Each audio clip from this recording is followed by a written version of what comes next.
Guys, we're going to talk about tardive dyskinesia.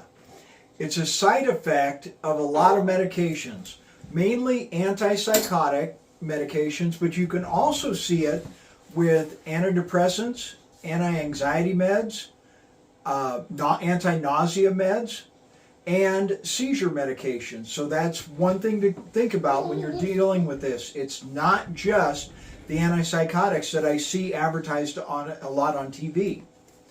It mainly has to deal with facial tics. So you'll see a lot of blinking, lip smacking, tongue movement like thrusting, frowning, to also going the other way from a frown to a smile and back and forth.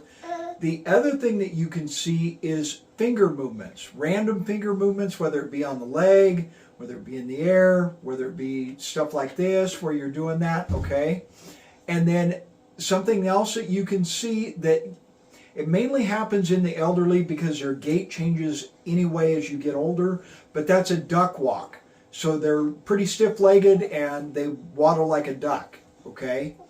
This condition is seen in 1 of 4 patients who take antipsychotic medications long-term. If you are taking an antipsychotic, an antidepressant, an anti-seizure med, an anti-anxiety med, or an anti-nausea med, and you see any of the symptoms or signs that I just described, you want to let your provider know right away. Because the sooner you get off of that, the sooner that the symptoms will go away. And in most cases, if you stop that medication with tardive dyskinesia, the symptoms will stop too. It may take a couple of days, maybe even a week or two, depending on the drug and the length of time you were on it, but it should stop. People that are highly sensitive to dopamine are more prone to have this trigger, okay? And basically, that's something that is in your genes. It's a genetic thing that has happened. If you have a grandparent or a family member that has it, you're going to be more prone to having it as well. So be aware of that if you're starting a new medication. 70% of the patients that have this condition have generally mild symptoms, okay?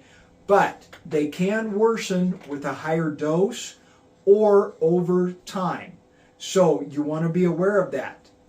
The other thing that can set this off is stress, caffeine, and alcohol.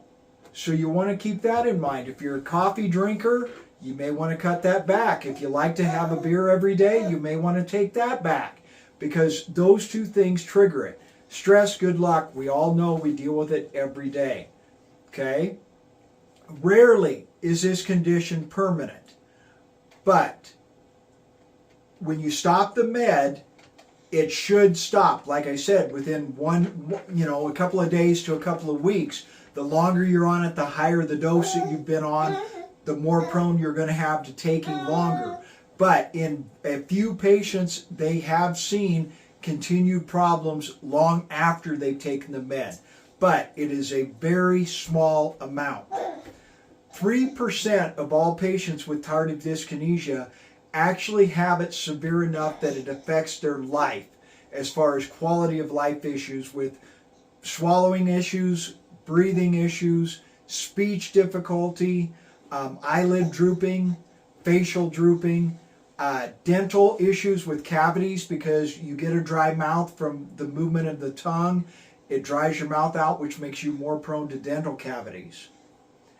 It can affect everyone, but patients with a history, family history, like I said, can be more prone to it. Female black patients have a higher risk than anybody else. Patients who are diabetic, HIV patients, substance use disorder patients, traumatic brain injury patients, those kind of patients will be more prone to having this.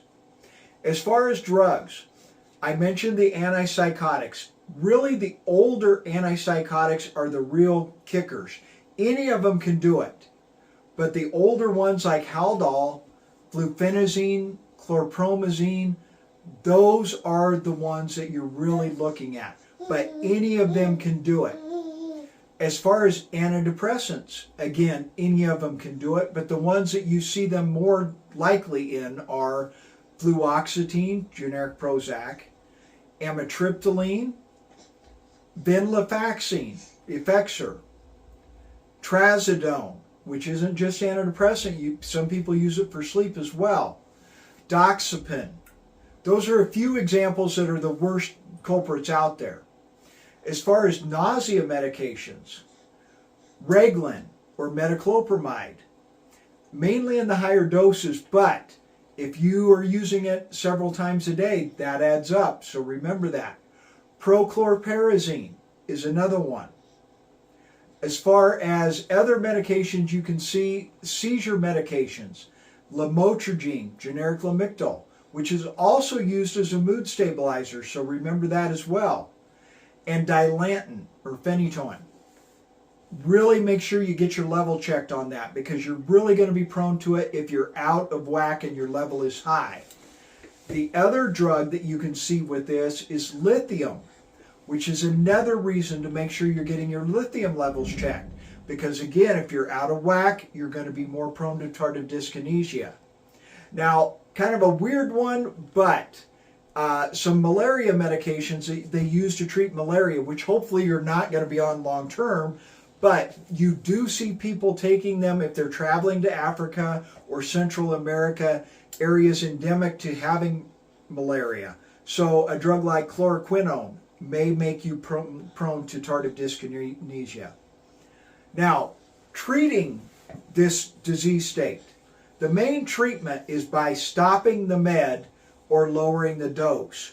Hopefully, if you stop the med, your symptoms are going to go away. A lot of times, if you lower the dose, you're going to see your symptoms go away or at least lessen.